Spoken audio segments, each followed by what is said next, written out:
নমস্কার বন্ধুরা, আজকে আমি ডালিয়ার খিচুড়ি আপনাদেরকে বানিয়ে দেখাবো। এই দেখুন, ডালিয়া, মুগ ডাল, বাদাম ভাজা, ফুলকপি, গাজর, টমেটো, কড়াইশুঁটি, পেঁয়াজ, কাঁচা লঙ্কা। বন্ধুরা, তো প্রথমে বন্ধুরা তেল দিয়ে দিচ্ছি কড়াইয়ে। ফুলকপিটা ভেজে রেখেছি বন্ধুরা, তেল দিয়ে দিলাম। এবারে বন্ধুরা আমি একটু এখানে দেখুন গরম মশলা আর একটু বন্ধুরা গোটা জিরে আমি দিয়ে দিলাম। এবারে বন্ধুরা আমি পেঁয়াজ কুচনো দিয়ে দিলাম।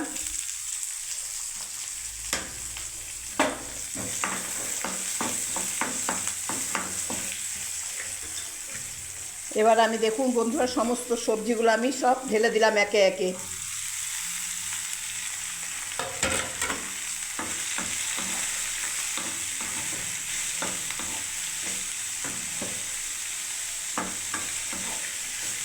এবারে দেখুন বন্ধুরা আমি ডালিয়া দিয়ে দিলাম। আচ্ছা, গোটা মুগ ডাল দিয়ে দিলাম বন্ধুরা, ভিজানো মুগ ডাল সারা রাত ভিজিয়ে রেখেছিলাম। পরিমাণ মতো আমি নুন দিয়ে দিচ্ছি বন্ধুরা। হলুদ দেবো না বন্ধুরা, প্লেন আমি সাদা করব বন্ধুরা। তা আপনারা দেখতে থাকুন ডালিয়ার খিচুড়ি রেসিপি।